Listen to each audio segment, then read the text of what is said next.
romance Rio Sangue, de Ronaldo Corrêa de Brito, mostra um Brasil antigo, mas paradoxalmente um Brasil novo, onde a decadência da cultura do açúcar favorece a ascendência da cultura do gado e do algodão.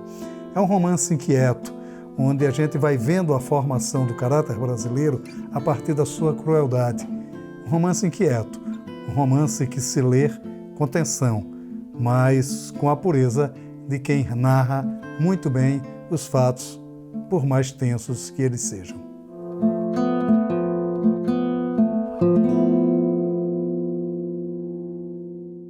Ronaldo, Rio Sangue, que é seu novo romance,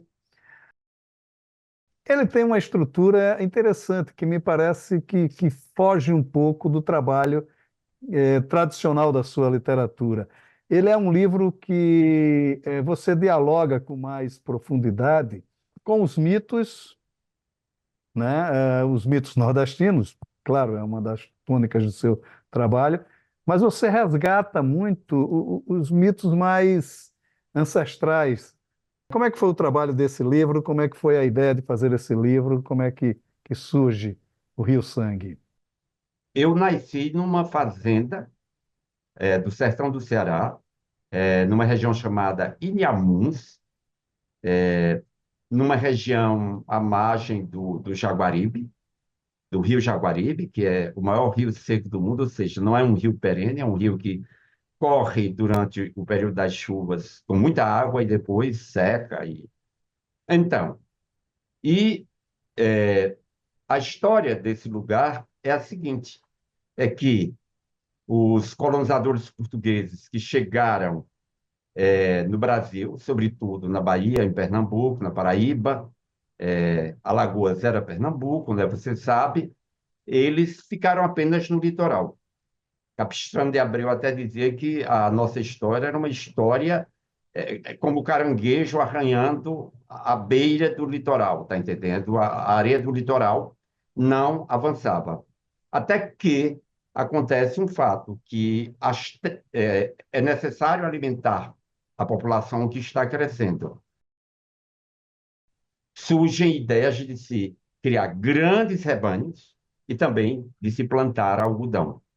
Durante 200 anos, os indígenas, sobretudo das tribos cariris, resistiram à entrada desses brancos.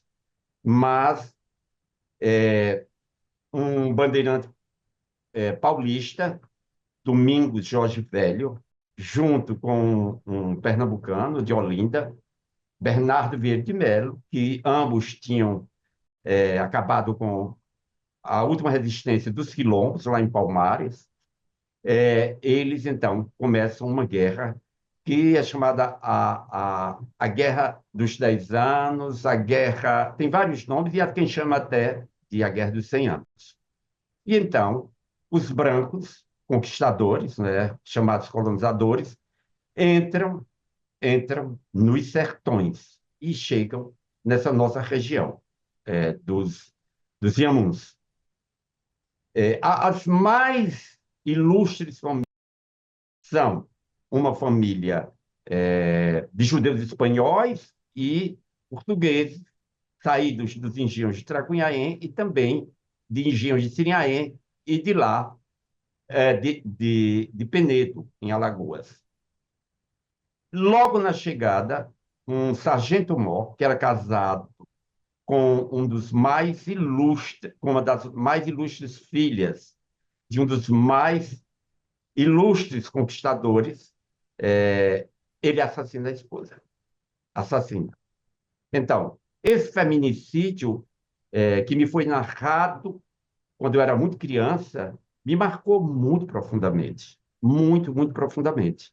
Eu vivi educado por histórias do imaginário popular, por mitos da mitologia universal, tá entendendo? Da Índia, da Alemanha, do povo hebreu, e todas essas mitologias convergiram. É incrível como o Nordeste foi aberto a toda essa tradição oral, a essa grande tradição oral. Então, eu fui educado dentro dessa tradição oral e dentro dessa tradição das lendas e das histórias acontecidas naquela região. Então, Rio Sangue, aí o nome Rio Sangue, ele trata desse feminicídio. É um feminicídio que aparece em 6 dos meus livros. Eu até descobri, de boas gargalhadas, que um jovem mineiro, ele fez uma dissertação sobre quantas vezes esse feminicídio aparece na minha literatura. Fez uma investigação e uma dissertação sobre isso. Então, Rio Sangue é um romance que é mais ou menos uma crônica de uma morte anunciada. Ele já, no início, ele já vai dizendo que esse assassinato vai acontecer.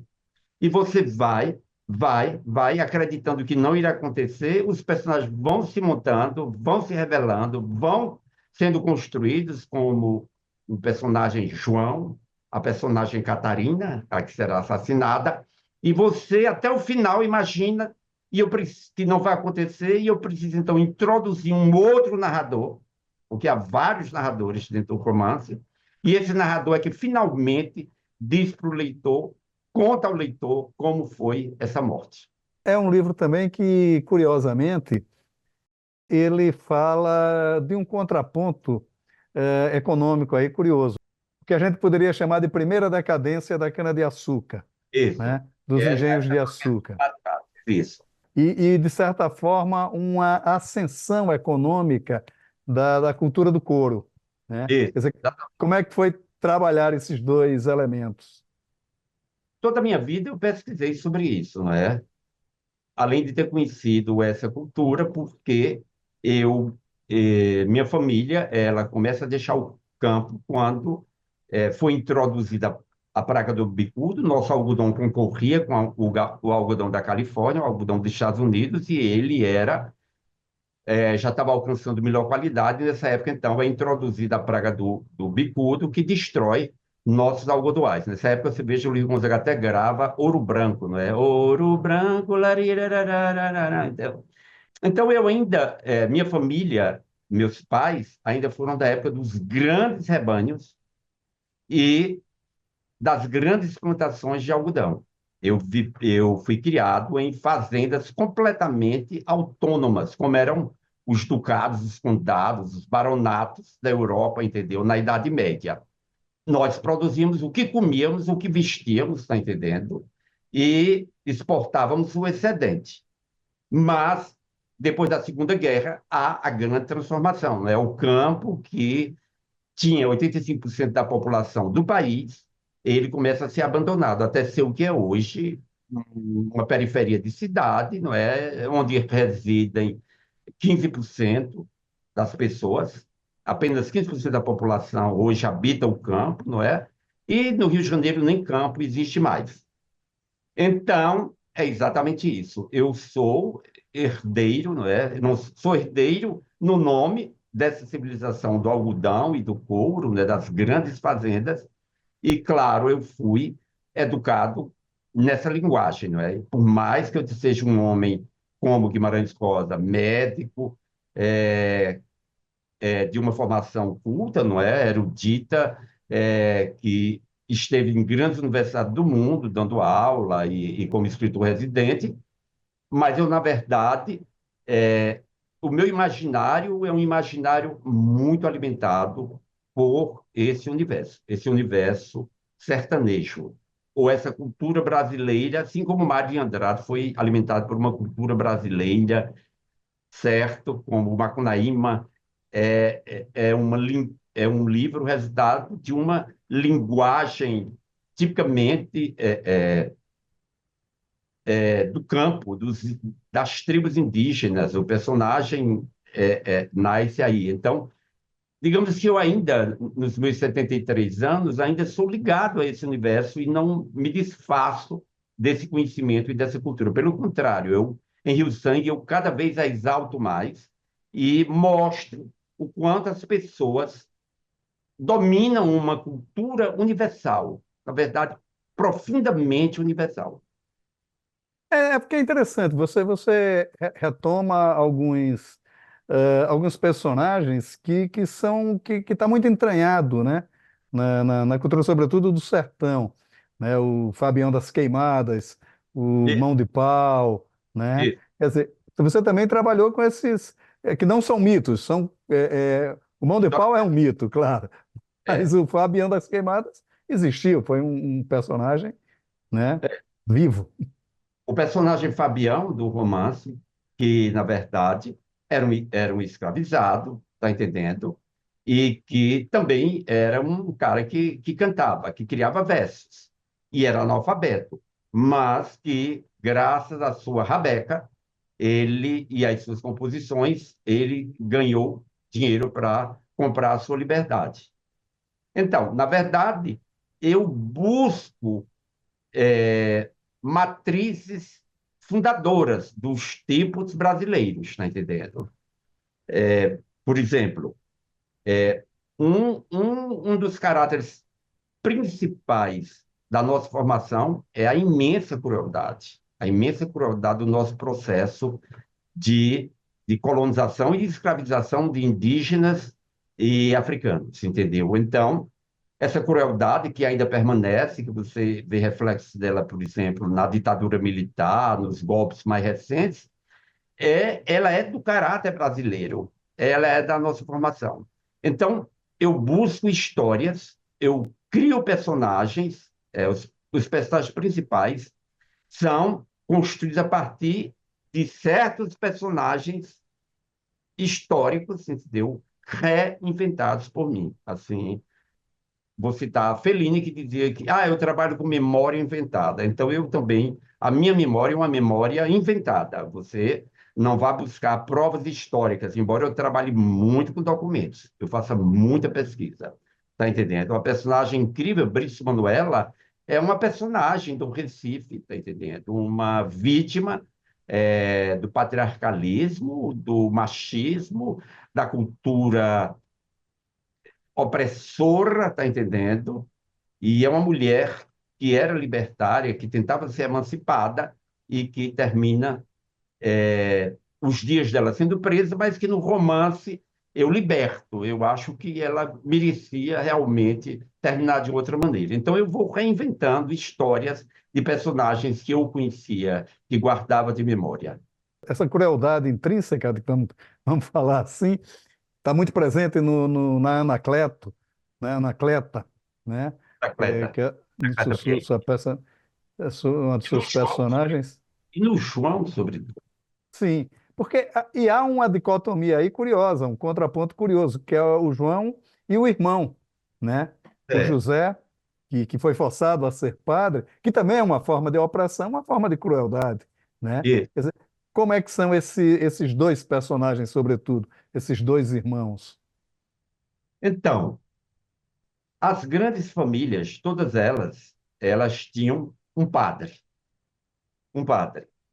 E tinham um que assumia o patrimônio da família e que, de um modo geral, tentava anular a irmã, ou colocando-a num convento, ou casando-a. De certa maneira, os irmãos sempre estavam, e aí o livro é cheio dessas histórias, as irmãs de Catarina também não lutam para que ela não seja assassinada, porque eles, de uma certa maneira, têm interesse no terço de herança dela, que é imensa.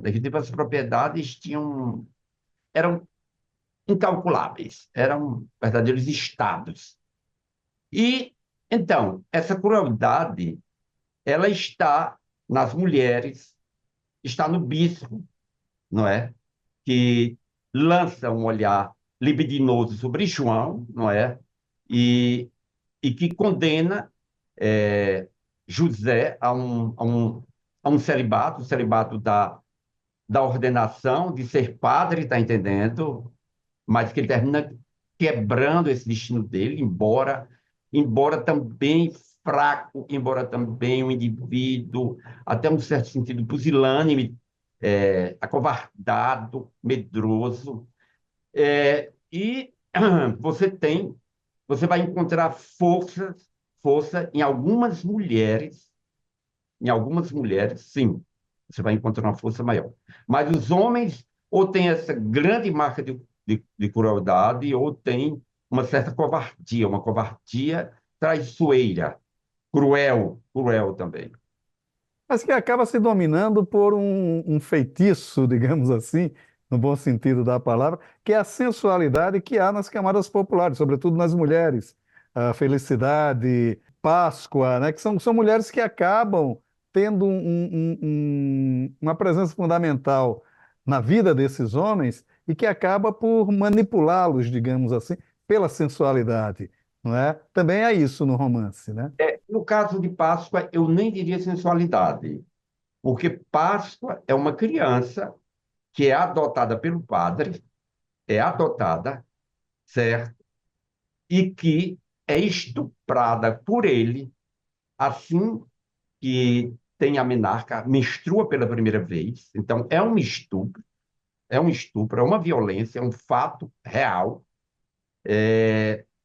e que o poder que ela adquire nem é pela sensualidade, é um poder, é, uma certa apropriação do poder sobre um personagem que é fraco, tá entendendo?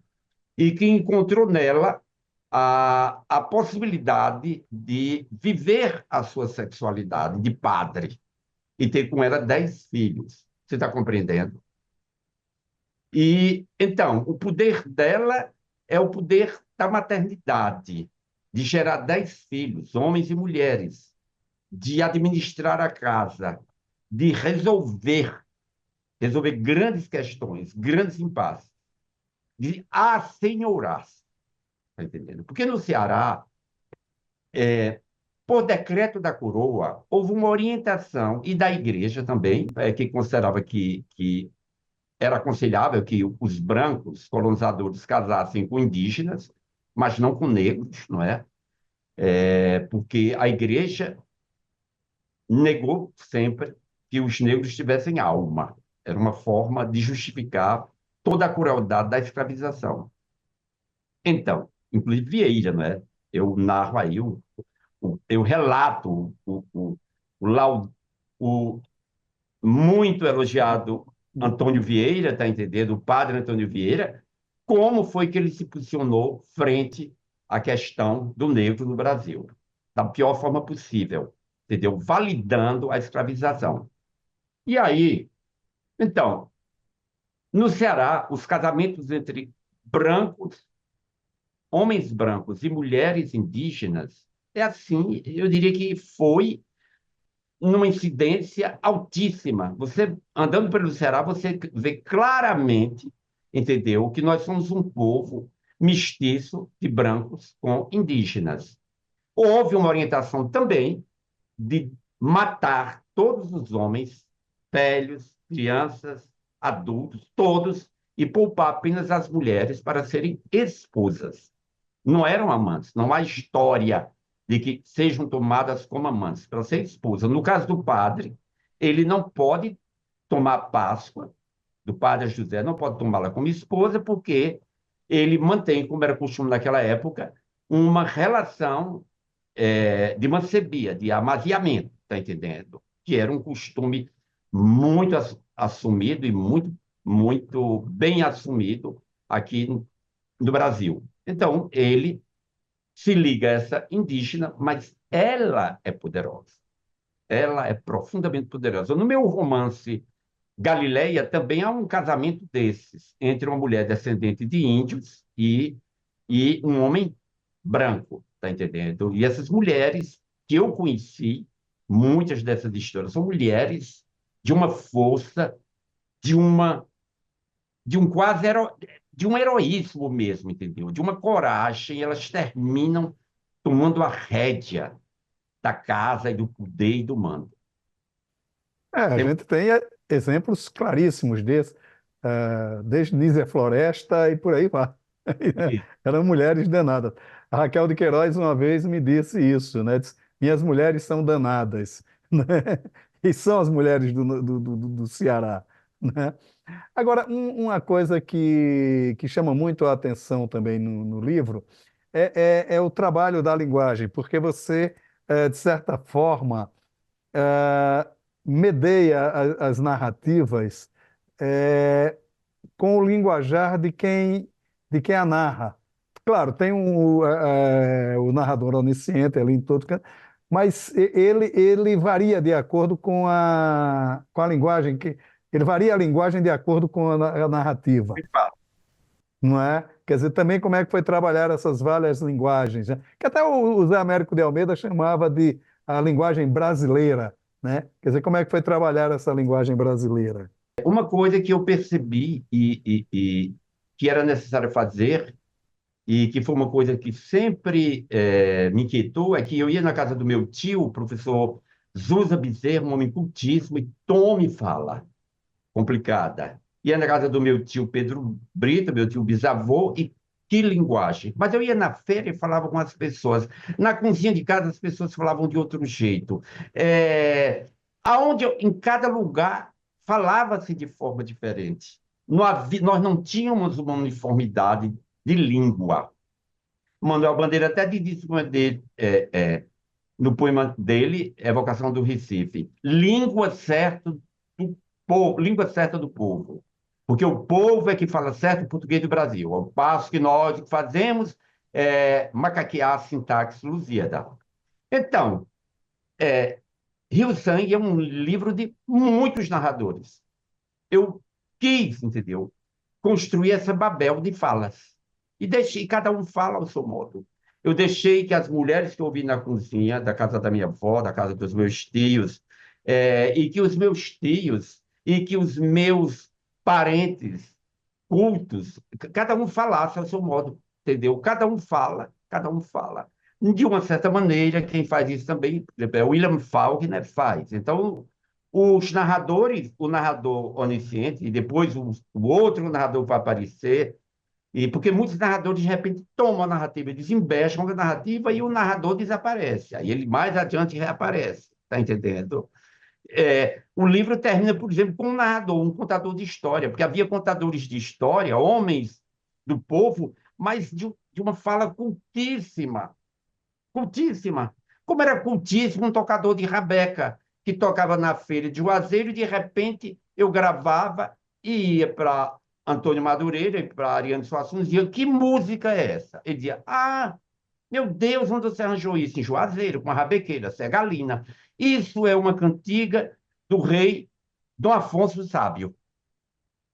Como isso chegou a Juazeiro? Pelo amor de Deus. Então, exatamente isso. Era incrível, na minha formação, ouvir essas pessoas de uma cultura impressionante. Então, eu via narrativas, depois eu descobri que eram da Índia, que eram do Afeganistão, que eram da África, que eram, tá entendendo? Tudo isso convergiu. E nós fomos um mundo muito fechado, que recebia coisa demais, mas e que guardava e que remoía, remoía, remoía, remoía. Nós éramos os narradores clássicos de Walter Benjamin, não viajantes, aqueles que ficavam ouvindo, ouvindo, ouvindo, iam guardando e remoendo e recriando e guardando. Então, eu sou um desses narradores. Eu vi histórias demais. E Rio Sangue foi uma chance de falar e de botar todo esse povo que me habita para falar. Ele surge exatamente isso, como um novo, digamos, rumo da sua literatura. Quer dizer, o que é que vem aí a partir do Rio Sangue? Eu nem sei, sinceramente, eu nem sei, Maurício. Eu nem sei, Maurício. Eu nem sei. Eu não sei. Mas você já está trabalhando? Bom, eu tenho um livro de contos quase prontos, entendeu? É um livro em que eu trabalho a partir de algumas estrofes ou algum trecho de fala de um escritor, e a partir daí eu desenvolvo uma narrativa. Já tenho várias narrativas, mas nesse momento eu ando muito interessado em, em acompanhar o crescimento dos meus netos. Eu acho que eu estou um pouco numa conversa de Gil e de Zeca Pagodinho, tá entendendo? Ai, estou tão cansado, Zeca Pagodinho acabou de recusar R$ 400.000 para cantar. Eu não canto de noite, não, não canto mais de madrugada, não. Eu estou cansado. Então, eu estou, assim, 50 anos como médico, 40 anos só dentro de uma só. A vida toda trabalhei muito, muito, muito, muito. Nesse momento, eu tenho 5 netos. 3 netas e 2 netos. A mais velha tem 9, o mais novo tem 3. Meu Deus, que povo tão encantador. E eu ando muito interessado nesse povo, viu? Em ouvir e acompanhar essa meninada crescer. Vamos ver o que é que vem por aí. Vai acabar voltando para a literatura juvenil, que foi também, de certa forma, a sua origem, né? Com o Baile do Exato. Menino Deus, né? Com o Arlequim, né? Bandeira de São João, Pavão. Bandeira de São João, Pavão Misterioso, né? Que você reescreveu. Nem sei. Vamos ver, vamos ver. Eu nem sei. Vamos ver o que vai acontecer com o Brasil e com o mundo, não é? Vivemos um momento de tanta dúvida, não é? De tanta dúvida, não é? Bom, eu acho que a arte muda e é capaz de transformar e de provocar novas aberturas. Vamos ver o que é que a gente vai fazer. Você vai publicar um livro novo agora, estou sabendo, que coisa boa, um livro com 7 novelas. Que maravilha, É, fico muito feliz e na expectativa do seu livro, viu? Quem sabe eu vou maravilha. entrevistar, viu? Certo? Tá certo. Vou lhe mandar o livro para você ler. É, Maurício, viu? Tá ótimo. Ronaldo, um grande abraço. Obrigado pela sua participação aqui no Leituras. Uma ótima conversa. Obrigado a você, Maurício. Um grande abraço. A gente se vê aí em algum evento, tá bom?